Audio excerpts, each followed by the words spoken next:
Susubukan natin ulit.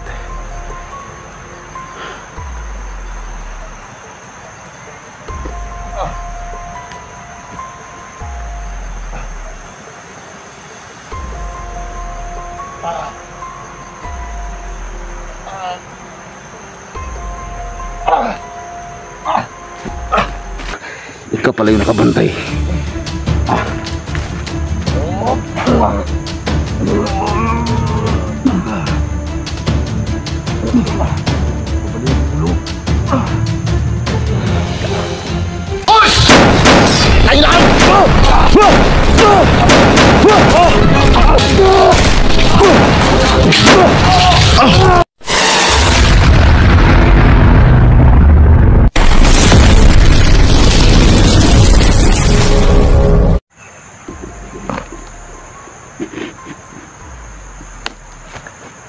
So mga kaibigan, magandang hapon po sa lahat. So ngayon, nagbalik ako dito sa location kung saan nandito ang Blackwater. So yung bata na babae ay nandun na sa bahay ng anak kong si Jigo. Kasi nga yung kanilang pinaglagyan sa bata ay natuntun ng mga tauhan ni Maskara. So buti ay nabutan nila Jigo, yung batang babae. At si Badan hindi ko nakasama ngayon kasi mas gusto niya magbantay doon sa bahay ng anak ni sino ba yun? Lolo Berto, yung pinaglagyan ng batang babae. So nandun siya kasi nga nagbabakasakali siya na babalik yung mga anak ni Tatay Berto doon. So ngayon ako lang mag-isa pinagpunta rito. So ginamit ko muna itong katawan ng anak ko kasi ramdam ko meron pa talagang ibang mga bata dito na bihag ng mga tauhan Maskara para kakain kay Johnny. So samahan niyo ko sa video na ito at pakishare po ng video ni Jigo para kahit paano ay makalat po sa ibang mga hunter o sa ating or sa mga viewers, no, ni Jigo. So maya maya puntahan natin yung Blackwater. So ramdam ko parang nandun pa yon kasi walang ibang makakuha doon. So ang kinatatakot lang namin baka makomplito yung gustong makain ni Johnny. So pag nakomplito yon, kasi yun ang lagay niyang sinasabi na pwede niya makuha yung Blackwater na yan. So ngayon mga kaibigan, gusto ko lang sabihin sa inyo na hindi talaga namin inasahan ng utol ko yung laging pumapasok kay Badan. So hindi namin tinasahan na pati kami ay hindi kami makalapit sa Blackwater na yan. Kasi pag medyo malapit na kami doon sa kahoy nung mayroong Blackwater ay parang unti-unting humihina yung aming mga orasyon. So yun ang dahilan kaya hindi kami makahawak talaga sa Blackwater na yan. So ang gagawin ko ngayon dito, magmasid ako sa buong area kasi ramdam ko talaga parang meron ba silang mga batang bihag dito. So sana ay masamahan nyo ko sa video na ito at sana ay ma-share nyo sa iba pang kasamahan natin or sa mga viewers ni Jigo. So tara, lakad na tayo.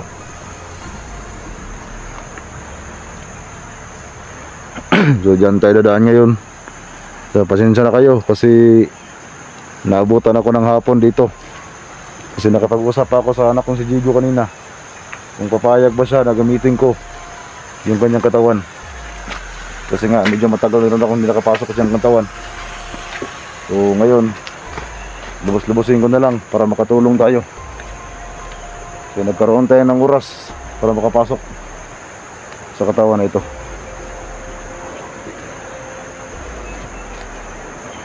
So ito yung hose na laging dinadaanan ni Badan at saka ni Jigo. So ito, papunta ito sa Blackwater. Sana ay walang makaharang sa atin dito.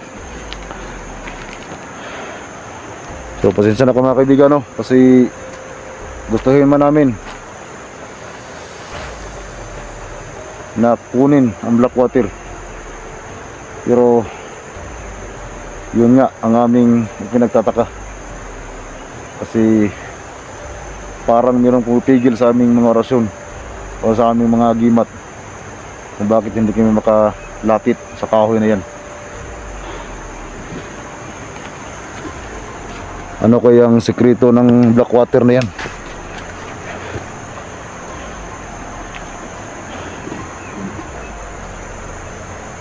So mula dito, hindi na gaanong malayo yung kahoy ng mayroong black water. Ramdam ko medyo malakas yung sapa.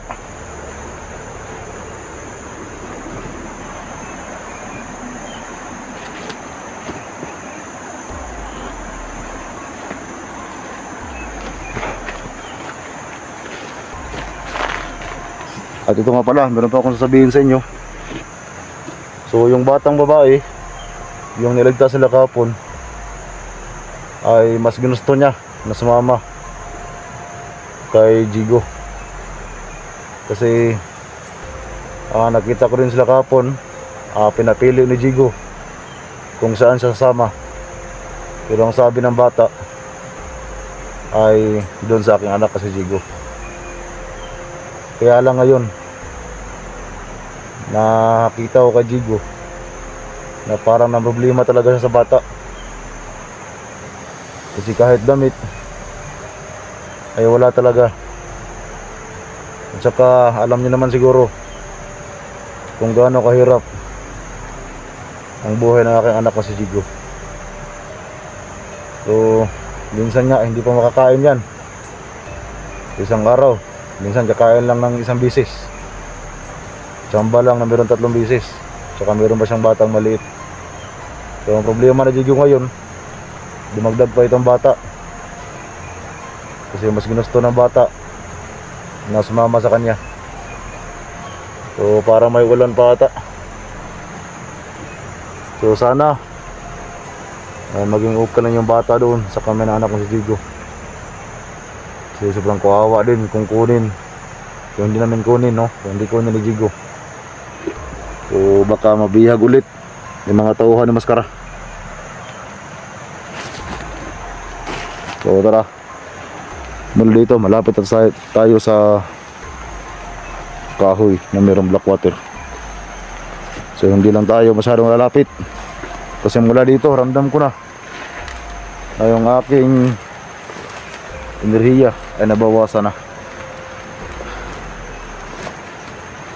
Ramdam ko na talaga. Ito na, parang nahilo ako kasi yung kahoy nandyan lang sunahan.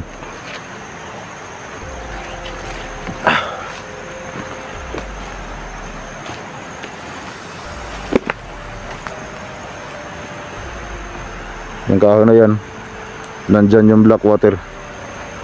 So pwede naman tayong didikit kahit kunti lang, pero wag lang tayong masyadong magpaano sa kahoy, kasi dito pa lang mga kaibigan nahilo na ako. So huwag kayo mag-alala, kasi maghanap din tayo ng paraan para makuha natin yung black water na yan.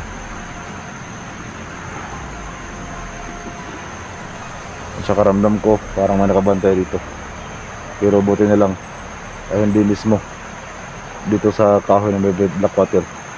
Ramdam ko parang andun lang sunahan yung nakabantay dito ngayon. Tingnan lang natin, pero wag lang tayong didikit, kasi yan dito pa lang parang nahilo na ako. So siguro nasa mga 5 metro, 5 ano ba tumatawag dito, yung ating layo mula dyan sa kahoy. Pero kahit ganun pa man, subukan natin dikitan, pero mag-ingat lang tayo.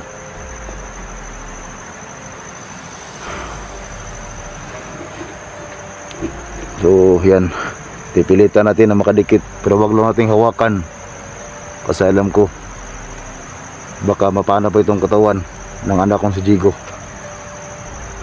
So kaya ko naman sigurong hawakan yan, pero gusto ko mag-safety itong katawan ng anak ko.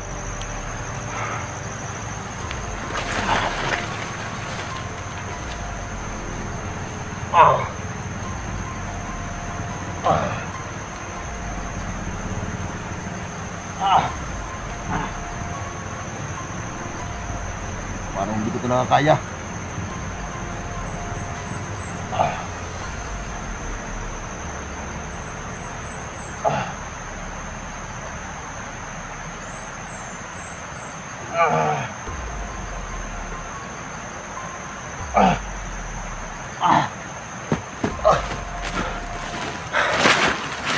Nahilo ako.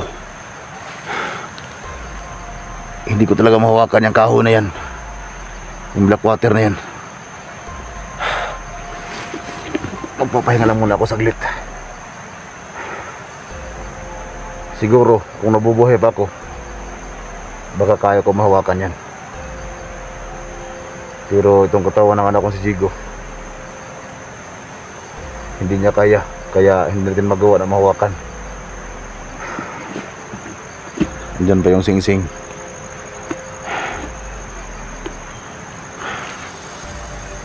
Susubukan natin ulit. Walang apoy, so ibig sabihin walang nakabantay dito ngayon. Baka andun ang sunahan, kasi ramdam ko kanina may nakabantay dito, pero parang nasa malayo lang mula dito sa Blackwater. Subukan natin ulit.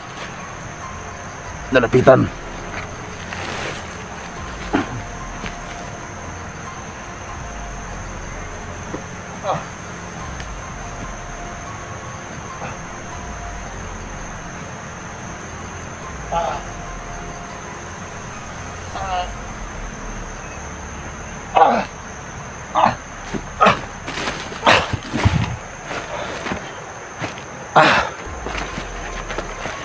Hindi ko talaga mawakan.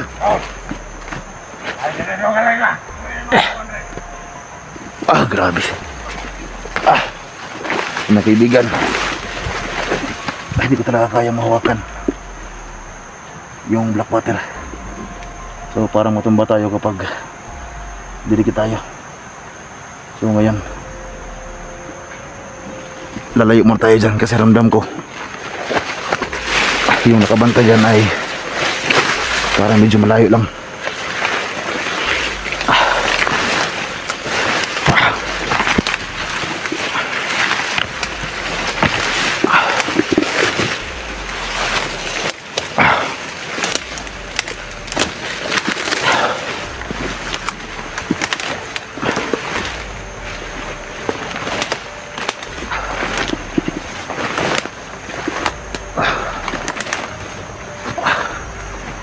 So ito, medyo nilumbalik na yung ating lakas.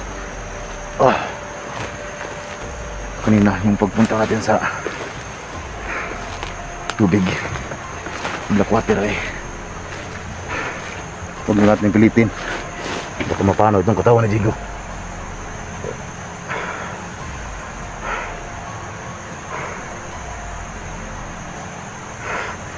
Parang napansin ko, parang malapit lang ito. Nakapantay sa kahoy.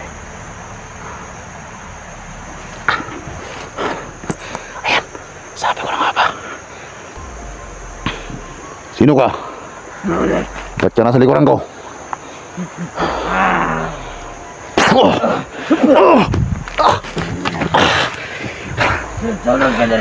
Tigas siya talaga. Kung matapang ka, sundan mo ko dito.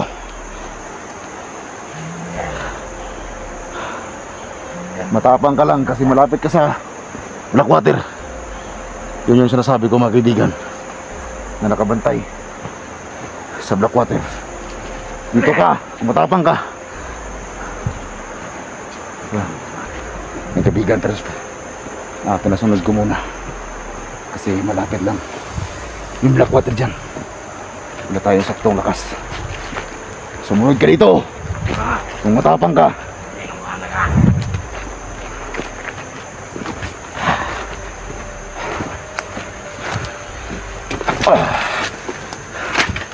So dito muna dito.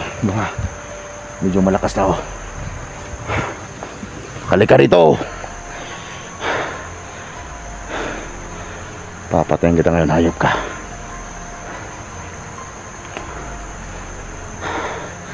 Yan. Sumunod talaga.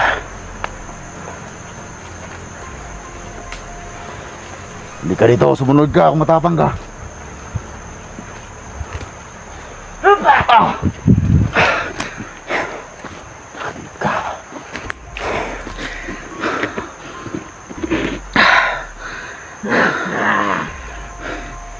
Dahil ikaw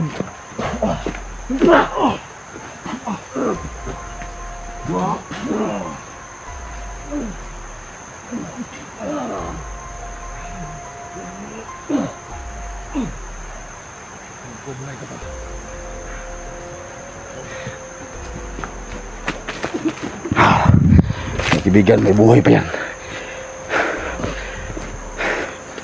Papatayin natin ito. Ikaw pala yung nakabantay.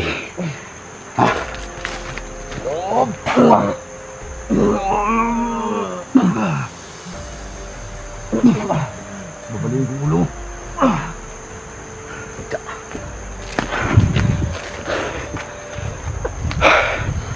Napatayin natin.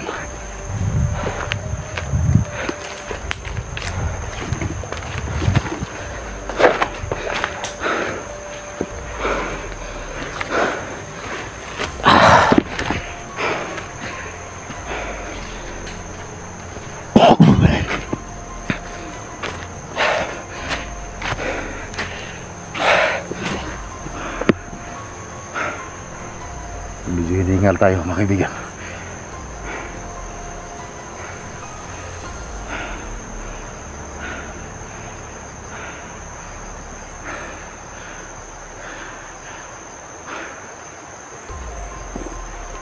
So yung aking sinasabi kanina na nakabantay sa Blackwater.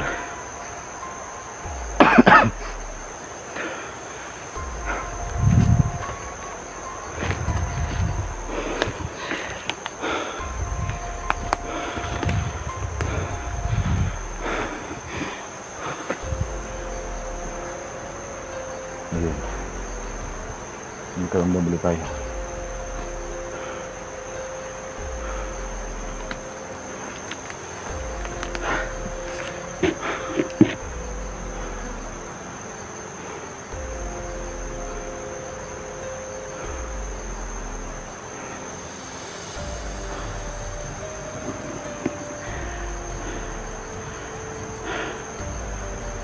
Doon tayo dumaan kanina.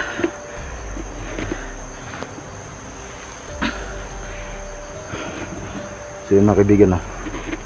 Sinadya ko talaga napasunurin natin sa medyo malayo sa Blackwater, kasi kung malapit yun sa Blackwater, delikado itong katawan ni Jigo. Kaya sinadya ko talaga na lumayo at pinasunod ko siya para malabanan natin ng patas, kasi yung Blackwater na yan hindi ko talaga ma-explain ba kung anong klaseng tubig ang meron dyan.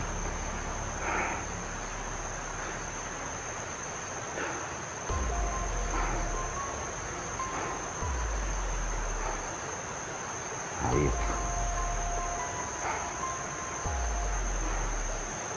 Kaya mga kaibigan, ginawa ko ang lahat para mahawakan natin yung Blackwater. Pero kahit anong gawin ko, ginawa ko na ang lahat, pero hindi talaga kaya ng katawan ng anak ko si Jigo. Pero alam ko kung buhay pa lang yung aking katawan, kaya namin mahawakan niya. Pati si Utol, yung laging pumapasok kay Badan, hindi rin niya kaya, kasi hindi rin kaya ng katawan ni Badang.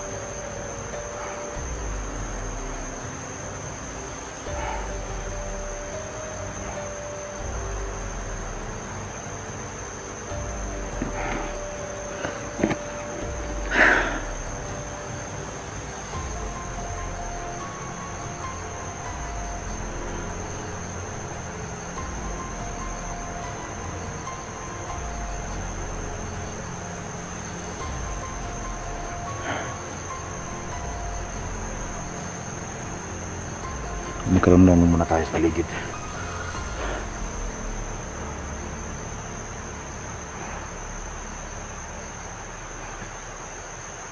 So walang nakabantay sa Blackwater. Meron man nakabantay pero medyo malayo sila. Kasi malalaman natin kung meron bantay kasi may usok yan. Pero nung pagpasok natin, kaya nga sinubukan kong hawakan yung Blackwater kasi nga ang akala ko ay walang effective kasi walang usok, pero kahit walang usok hindi pa rin pala kayang hawakan ng katawan ni Jigo.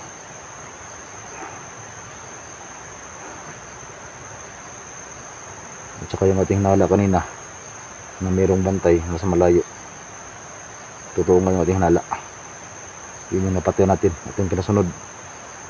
So hindi ko siya kayang patayin kapag andun sa punong kahoy ng mayroong Blackwater.